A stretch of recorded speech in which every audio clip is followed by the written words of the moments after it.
Hey, and welcome back to Animation Study Group, the series where I, a beginner in animation, encourage you to follow along as I work my way through this, the Animator Survival Kit by Richard Williams. This is episode 14, and today I'm going to be working on walk cycles. Back in episode 7 and 8, I did have a character walk across the screen, but I was just sort of winging it. The goal of those episodes was to review pose-to-pose animation and X sheets and keyframes. This time around, I'm actually at the part in the book that goes over walk cycles. So the goal here is to learn a little bit, improve a little bit, and not make the same mistakes I did back then. I'm going to jump over to my desktop to show you my thumbnail sketches for this exercise and talk about what we're starting off with and what the goal is before I get into animating. All right. What you're looking at on the screen is my thumbnail sketch for this exercise. The book lays out a few different tempos for a walk cycle. This is kind of the most common casual human walk. We've got 13 frames total. We've got our first extreme. We've got our passing pose in the middle where the leg is passing in front. We've got our extreme over here where you're taking that step and you're making contact with the ground. And then we've got these breakdown poses here as well. So this is the downmost part of the walk, and this is the upmost part of the walk. In between every one of these poses, there will be 2 additional in-betweens. So a total of 13 frames across the walk. You'll see that the walk follows an arc down and then an arc up and ultimately ends pretty close to the start. The hips follow that same arc as the head. And another thing you'll notice, which is something that I totally messed up with my first attempt, is that the arms and the legs will move with their opposites. So as that left leg steps out here, the right arm swings out. And as the right leg swings out here, the left arm swings out. The book also brings up the fact that your down pose is where your arms will be at their widest. So this is the basic layout for what I'm going to be working my way through. My character for this animation is going to be a girl with a fishing pole and a net. I'm going to have her walk across the screen, and then I'll just do some straight ahead animation where she puts down the net, kind of gets settled, and casts her line out. I'm also just going to make a simple background. I took a picture of some nice scenery in a park close by. I'm going to turn that into the environment that my character is going to walk through. And none of that's really part of this exercise, so that's just me messing around and having some fun with it. You'll see a lot of charts like this when you look up how to draw a walk cycle. There are 2 things that I think people think are pretty self-explanatory, but going into this, I didn't understand them until I really got started. And I've also seen people kind of run with a chart like this, post on Reddit, hey, here's my walk cycle, and you'll see the character kind of limping along. And the reason is you've got to duplicate this chart, but with the opposite leg. It seems straightforward, it seems simple, but you look at a chart like this and you kind of go like, okay, we've got our contact point with our left foot, we've got our contact point with our right foot. Seems like 2 steps, but you only have one passing pose where the right foot is passing. So you've got to do this all over again, but set yourself up for the left foot to make its pass, if that makes sense.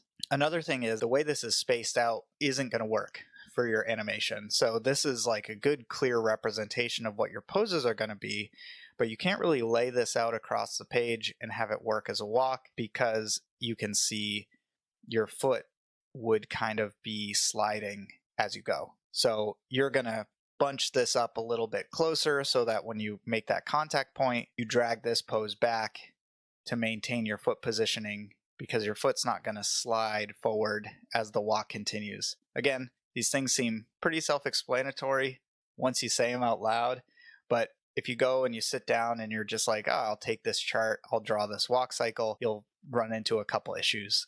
And you'll see at the end of this video, my walk cycle from this chart is far from perfect, but it's definitely an improvement on my last one, and I think I'm moving in the right direction. But with that all said, let's jump over into the typical sped up animation footage, and I will see you on the other side.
Alright, we're back. I actually recorded this outro once before, but I lost the audio, so I'm going to do my best to remember what I said and sum up the exercise. So on the screen, you've got the end result from the animation footage that you just saw. Got my walk cycle. I've repeated that multiple times across the scene so that the character can reach the destination that I wanted them to get to. And what I did there was, once the walk cycle was done, I used the animation tool on that layer to drag the next repetition of the walk cycle to the end of the one before it. Hopefully that makes sense. Just had to line up the last step with the first step on the next repetition. Pretty straightforward. Then at the end, I kind of went straight ahead. I knew that I wanted to have the character bend down, place that net there, and cast the line into the water. I didn't really have a plan going in, and I also was pretty burnt out at that point in the animation process. So I tried to do that in as few frames as possible. So the motion's a little bit jagged. I think it does what it needs to do. I think I mentioned this in the intro, but I took a photo of some scenery close by and I painted the background. I made multiple layers so that I could move the far background a little bit slower than the plants and the wall that's closer to the camera. And in the real world example, there's this little missing brick in the wall. And when it cycles back through, I'll show you where that brick is missing.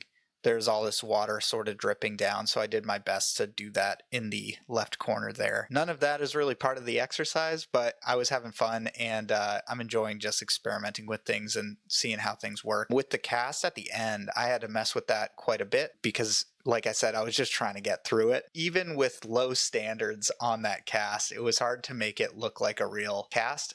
I didn't quite get there, but it's an improvement on where I started, which is great. One thing I learned while I was dragging the animation, the walk cycle across the screen, is because the chart that I showed at the beginning of the video starts and ends with feet making contact, when you go to loop that cycle, you're going to want to clip either the end of the first cycle or the start of the second cycle off. Otherwise, the character is going to hang out on one of those steps for longer than all the other. And it makes the character kind of look like they're walking with a cane. My character kind of still does. I think that's partly because I didn't have it move its left arm that much, and it makes it look like the right hand is sort of carrying the character through the walk. I probably should have just stuck with exactly what was in the book, but I wanted this character to have a fishing pole, and whatever, it looks fine. Ultimately, I think this was definitely an improvement on that first time that I made a character walk, full section of the book, and not a lot else to say about this one. Not sure what is going to come up next in the book. I've got to read through the next section and see what I can cobble together for another video, but I'm looking forward to it. And it was a little bit of a gap between the last video and this one, so it's good to be back on track with this new hobby. So as always, thanks for watching, and until next time, take care.